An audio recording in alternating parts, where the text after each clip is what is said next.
जय हिंद दोस्तों। हमारे देश में कोरोना वायरस का जो कहर है वो बढ़ता ही जा रहा है। अगर दोस्तों आज की बात करें यानी 24 घंटे की, तो हमारे देश के अंदर 3,32,000 से ज्यादा कोरोना वायरस के केस निकले हैं। वहीं अगर मौत का आंकड़ा देखें तो 24 घंटे में हमारे देश के अंदर 2200 से ज्यादा लोगों की मौत हुई है। दोस्तों अब सवाल ये उठता है, एक साल पहले कोरोना वायरस ने हमारे देश के अंदर दस्तक दी। जब दस्तक दे दी एक साल पहले, तो देश की जो सरकार है वो सोई भी नहीं होनी चाहिए। उसने कुछ ना कुछ तो तैयारी कर रखी होंगी, कुछ तैयारी की होंगी। तो दोस्तों तैयारियों पर जाते हैं कि देश की सरकार ने कितनी तैयारी करी। सबसे पहले तो दोस्तों मैं आपको बता दूं, हमारे देश के अंदर लाशों का ढेर पड़ा हुआ है। कोरोना वायरस से डे बाई डे लाशें बढ़ती ही जा रही हैं। दोस्तों लकड़ियां नहीं मिल पा रही हैं अंतिम संस्कार करने के लिए। ऐसी है हमारे देश के अंदर देश की सरकार की तैयारियां। दोस्तों कब्रिस्तान में जगह नहीं है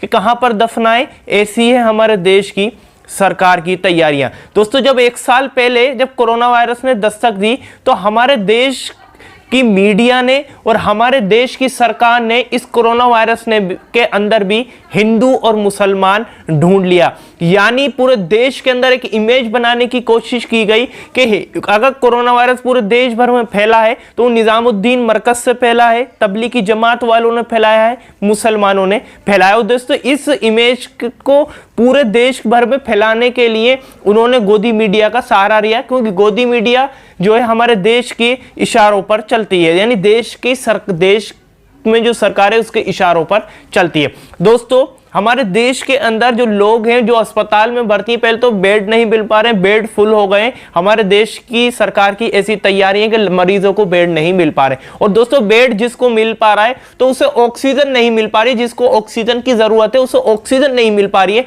ऐसी हमारे देश की सरकार की ऐसी तैयारियां हैं। दोस्तों ऑक्सीजन के ऊपर दिल्ली हाई कोर्ट ने एक बहुत ही ज्यादा सख्त टिप्पणी करी और केंद्र सरकार को फटकार लगाई। क्या कहा, स्क्रीन पर देखिए। ऑक्सीजन मामले में सुनवाई करते हुए दिल्ली हाई कोर्ट ने केंद्र सरकार से कहा, भीख मांगो, उधार मांगो या चोरी करो, अस्पतालों में ऑक्सीजन खत्म होने से पहले उन्हें मिलनी चाहिए। दोस्तों यहां पर दिल्ली हाई कोर्ट ने सख्त टिप्पणी करके कहा कि भीख मांगो, चोरी करो, किसी भी तरीके से अस्पताल के अंदर ऑक्सीजन पहुंचनी चाहिए। बिना ऑक्सीजन से किसी की मौत नहीं होनी चाहिए कि ऑक्सीजन नहीं मिल पाई तो उसकी मौत हो गई।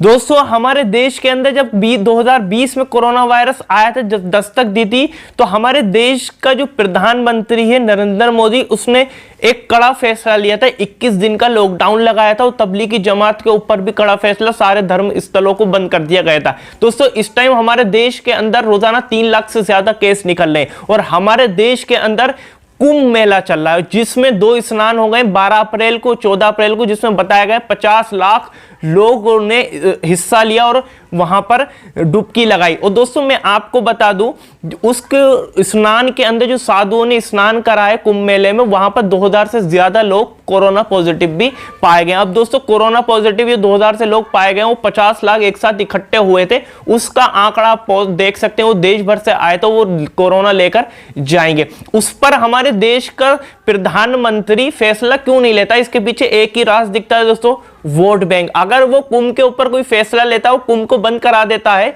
तो दोस्तों हमारे देश का जो प्रधानमंत्री उसे खतरा है कि हिंदू वोट उससे कट ना जाए। दोस्तों एक मुंबई की मेयर है जिनका नाम है किशोरी पेडनेकर, उन्होंने एक बहुत ही बड़ा बयान दिया है। दोस्तों बड़ा बयान तो मैं क्या कहा है वो तो मैं आगे बताऊंगा, पर एक चीज और बता दूं मैं आपको, जब कुंभ मेले से वापस आते हैं तो वो साधु लोग जो भी स्नान करके आते हैं तो वो प्रसाद लेकर आते हैं अपने घर पर किशोरी पेडनेकर ने कहा कि इस बार जो है प्रसाद लेकर नहीं आएंगे कुंभ मेले से। क्या कहा स्क्रीन पर देखिए, मुंबई की मेयर ने कहा, कुंभ से लौटने वाले लोग प्रसाद के रूप में बांटेंगे कोरोना।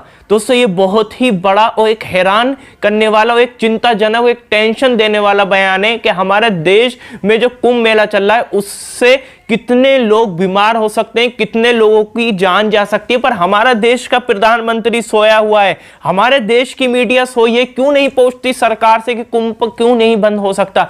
जब तबलीगी जमात का मामला आया था तो गोदी मीडिया ने इस तरीके की बदनामी करी थी, इस तरीके की कवरेज करी थी, मौलाना साथ को पूरे मुसलमानों को एक साथ कटघरे में खड़ा कर दिया था, यानी देश का दुश्मन मुसलमान ही है। दोस्तों क्या कुंभ मेले में जो ये लोग, साधु लोग जो स्नान कर रहे हैं, जो 2000 लोग कोरोना पॉजिटिव पाए गए हैं, वो कितने लोगों में कोरोना पाया जा सकता है? 3 महामंडलेश्वर की तो मौत भी हो गई है दोस्तों कोरोना वायरस से, जो कुंभ में गए थे।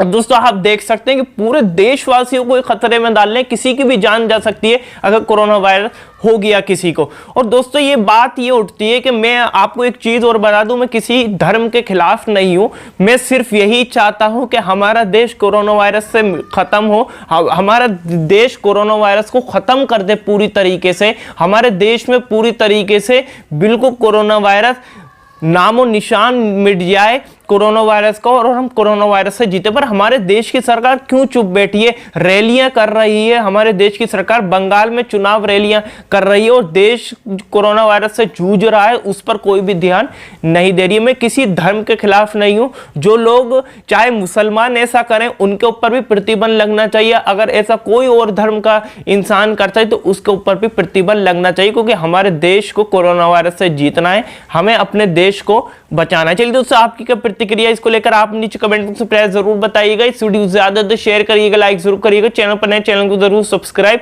और बेल आइकन को जरूर दबा दिए, ताकि मैं जब भी नई वीडियो लेकर आऊंगा तो आपको पता चल जाएगा। चलिए इस वीडियो में इतना ही।